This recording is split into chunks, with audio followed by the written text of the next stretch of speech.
දැනෙන්නේ මට තාම මම හිතන්නේ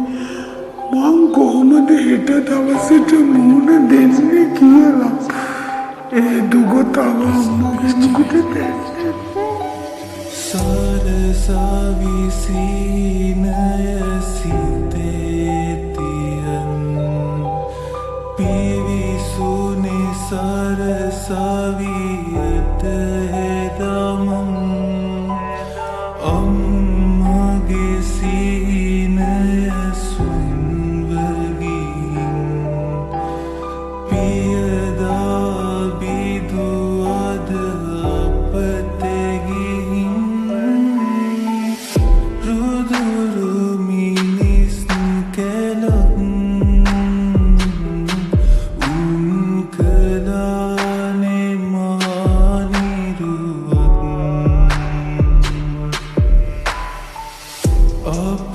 අපහසුයි මට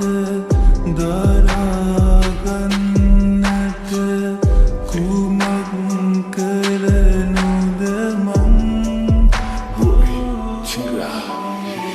ඉගෙන ගත්ත කොච්චර වැඩක්ද හිතවල තියෙද්දි තිරිසංගති කාලකන්ණි තොපි වගේ උන් නිසා විනාසයි දැන් මනු සංහති ලොකු ලොකුන් බිහිවන තැන්වල ඔහොමද තියෙන්නේ බමින් නිසත් ගති පිරිසක් නැද එකෙකුට වද දෙනෙකුට තිරිසනුන්ට සතුටුත් ඇති හිතන්න බැයිදු කොල්ලෙක් තවත් අම්මගේ බඩකින් ආව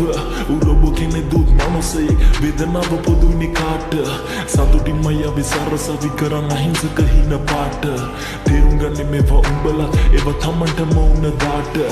උපම කරලා තමන් සලකපන් අනිතුන්ටත් එකයි වටින්නේ හොඳට ඉගෙනගෙන අවුරුදු ගානක් වදගාර කලාගින්නේ උඹේ අම්මට උඹ වටින ලෙසම උගේ අම්මටත් වටින්නේ දරාගන්න බැරි මානසිකවද නහිංසක උම්ම මැරෙන්නේ සතිය කතාවේ කොල්ල ගැන මධ්‍යවල තවලකු කත්තරේ ඊට පස්සේ යට ගැහුව තරුණ අය තෝකමයි කරන්නේ නිදහසේ කඩකාලගේ මගහ නොතනට එන්නේ මැරෙන්නද නිකරුණේ හිතපන් වසරකට එහා දුක කොම දරන්නද යටි හිතේ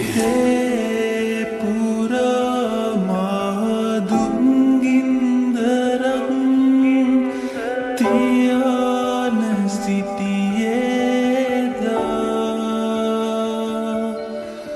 මගේ අලුත් පස් යටට ගියත් සාධාරණයක් වේද බං කොට කලිසමක් නිසාද නිරුවක් කළේ කොල්ල හැම ඉදිරියේ මොන හිතෙන්නද දිනු දහන්නද නැද උඹලට වැටහුනේ කාල වුණත් ඇති ආත්මගරුතය කෙලෙසම එපා කිසි දිනේ මැරදිලියුමේ නමක් වලියන ඒ තරම් ගොල්ලගේ ගතිගුනේ කොච්චර වැනෙල්ලුවත් වචන ඉවර කරන්න බැලිය අම්මගේ දුක තමන්ට උන්න දේ වේදනාවේ තරම් දන්නේ කවුරුන් නෙවෙයි තමන්ගේ හිත අහසත් පොළවත් මුහුලයි වසර 4 ජේෂ්ඨ සිසුන්ගේ වැඩ තවත් කොල්ලෙක් කෙල්ලෙක් මැරෙන්න කලින්ම නතර කරපනවක වද මොළයි නවදාගෙන මිනිස්සු හිත ඇතුලෙන් දුක් විඳිනවා නරුමය රොතක් වට වෙලා අද චරිගේ හිමය බිඳිනවා හඩ කරදරයක් නැති හොඳ මිනිස්සු මේ ලෝකෙන් ඉක්මනට මිදෙනවා උඹ වීරයෙක් බං උඹේ පස්සේ නවකවද නැති රටක් හැදෙනවා බලාපොරොත්තු වඩියකුනි සිර මැදිරියකම සිර වුණේ මිනිස් තිරිසනාත්මය නම් වුණී යමි සම වෙන්න මම පැරදුනේ වදනි සමානසම කිරපුනි වසරකට වැඩි කල් තනි වුණි ජීවිතේ ආසාවන්ගේ දොර වුණි තමන් තමන් සීමට පෙළඹුණි දුක දරාගත්තේ තනියම කාට කියන්නද මගේ වේදනාව මැරුණට පස්සේ මම බොළඳයි කියා කරන්නේ ප්‍රචෝදනාව ඉවසන්න බෑ තවත් පැන සීමාවන තුල මට මාව බලාගෙන අම්මේ මල්ලිව හඬන්නේ පවැටිලා සොහන ගාව සරසවි සීනය සිතේ තියන් පිවිසුනේ සරසවියට හෙදමන්